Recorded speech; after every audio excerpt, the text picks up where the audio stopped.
nos honra com esse apoio aí.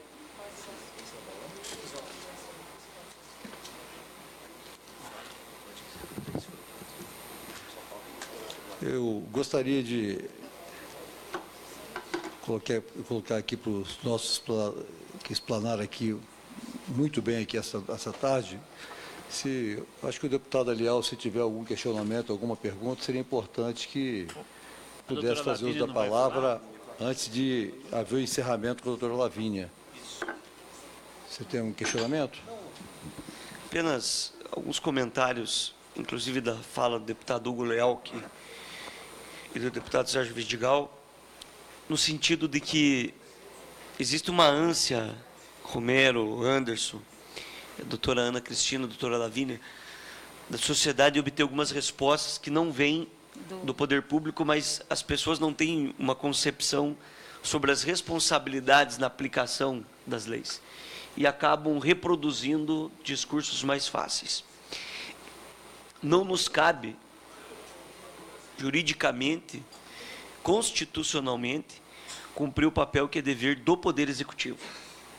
E no final de tudo isso, nós chegamos, talvez, a um dos únicos sensos comuns de que a questão é recursos. Existe uma previsão legal, existe um estatuto, existe uma lei, algumas adequações podem serem feitas, mas não só nessa área, como em todas as outras, a falta de recursos não nos permite fazer um raio-x completo do que seria o ideal. Porque não tendo os recursos, não teve as medidas, não tem análise do que deveria de ser feito. Com os recursos, percebe, porque a unidade que nós visitamos agora em Porto Alegre, em dias de calor, ela está localizada num local específico lá, mesmo sendo Porto Alegre, internamente chega a sensação térmica a 50 graus. E ela conseguiu agora, recentemente, a doação de alguns exaustores para atender esses jovens, sem contar das especificidades que cada um tem. Nós estamos falando de índices aqui. Nós não conseguimos ter e não existe. Eu conversava com um consultor muito competente, o Daniel, que nos acompanha, que inclusive nos auxiliou e auxiliou a comissão na redução da maioridade penal. Os índices, por exemplo, que envolvem roubos. Mas ter o número apenas do roubo não significa ter um raio-x do que significa aquilo. Quantos deles estão ligados ao tráfico de drogas, quantos estão ligados à necessidade de alimentação na casa, quantos estão ligados à questão da família. Então, a gente não tem esse raio-x para fazer uma análise mais avançada disso. Nós temos dados muito superficiais. Isso quando temos esses dados, porque existe um conflito de divulgação de dados muito grande também.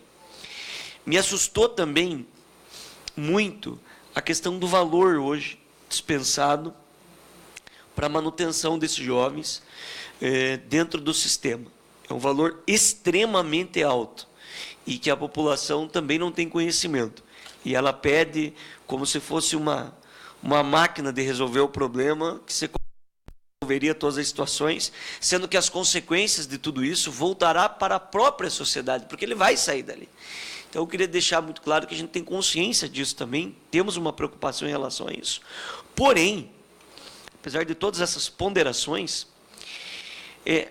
de quando foi criada essa lei, da modernização, do acesso à informação que nós temos hoje, da facilitação, da criação de novas drogas, da situação da facilidade do acesso a armas, que infelizmente aumentou no nosso país.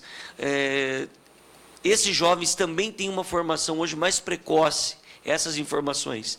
Nós não termos uma diferenciação desse adolescente de 17 anos, de 16 anos, com a criança de 12 anos, é uma distorção muito grande. Não ter a tipificação do crime, deixando subjetivo a interpretação para um jovem que comete um roubo ou um furto, para um jovem que comete um homicídio, um latrocínio, é uma distorção que precisa ser corrigida na lei.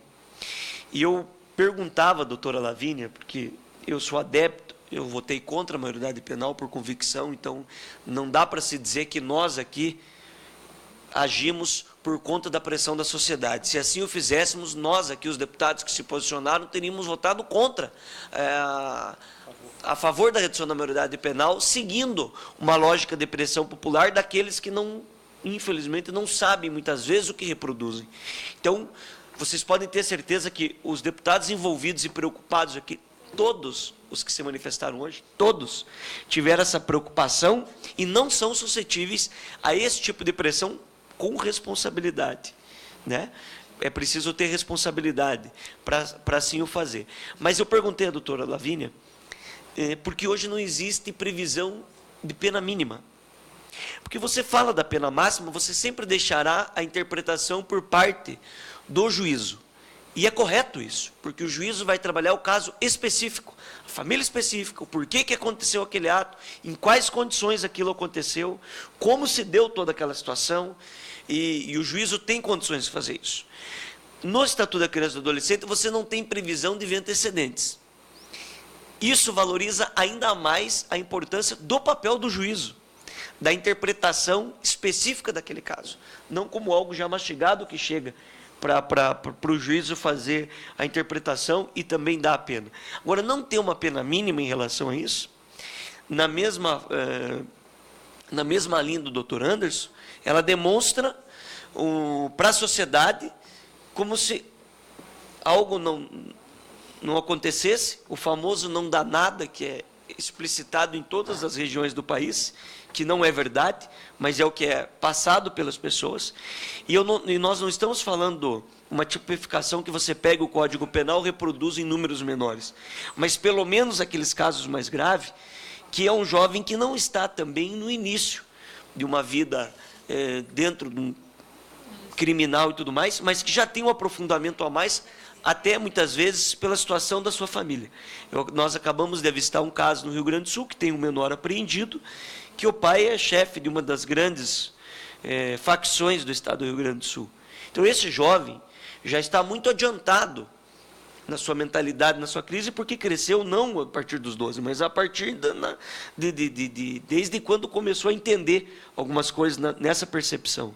Ele está condenado, nesse caso, já por um erro e por uma culpa familiar muito grande, nesse caso específico. Mas não tem uma tipificação mínima.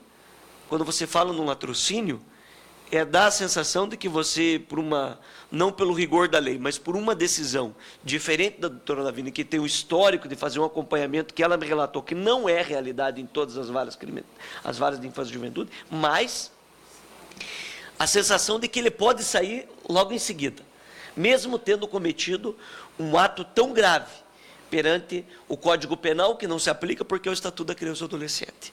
Se você pega outros casos, e aí eu não digo crime hediondo, porque essa casa gosta de criar absurdos quando se trata de crimes hediondos, que nós ficamos abismados quando entramos no plenário, e o plenário tem a possibilidade de fazer emendas no momento da votação. Então, nós já tivemos vários casos lá, inclusive de tornar crime hediondo um agente público que fraturou o dedo, ficou 60 dias afastado do serviço, considera-se crime hediondo numa manifestação.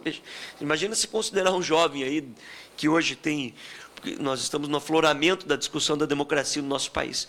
Mas essa preocupação, e a doutora Lavínia, eu aproveitei para falar antes da sua exposição, da possibilidade, porque mais do que a pena máxima, que fica a critério do juízo, que vai fazer a interpretação, que vai fazer a interpretação a partir dos relatórios, da realidade de cada um, de ter uma pena mínima em relação a isso, uma previsão, porque eu parto do seguinte princípio: quando você restringe a liberdade, que é a pena mais dura prevista hoje no Código Penal e também no nosso Estatuto, nas nossas regras, ela tem duas funções, na minha opinião. A primeira é ressocialização, recuperar esse cidadão, esse jovem, essa criança, para devolvê-lo à sociedade e ela viva de acordo com as regras estabelecidas na lei. Mas uma outra função da restrição de liberdade também é a punição, no sentido de mostrar que existem regras e que quando você descumpre uma regra, mesmo que tenha todos os fatores que envolvem esse descumprimento, que muitas vezes é culpa do próprio Estado, nossa também, mas de que existe uma punição. E de que caso ela, que tem conhecimento daquilo, descumpriu, feriu isso, ela vai ter uma punição em relação a isso. Então, são duas funções que é importante todo cidadão ter como consciência, para que ele não volte a cometer. Porque se o Estado erra, não dando todas as condições, com os problemas educacionais, com os problemas educativos, com os problemas econômicos que nós temos das desigualdades sociais, não podemos usar também só isso como justificativa para o cidadão de bem que hoje se sente aprisionado.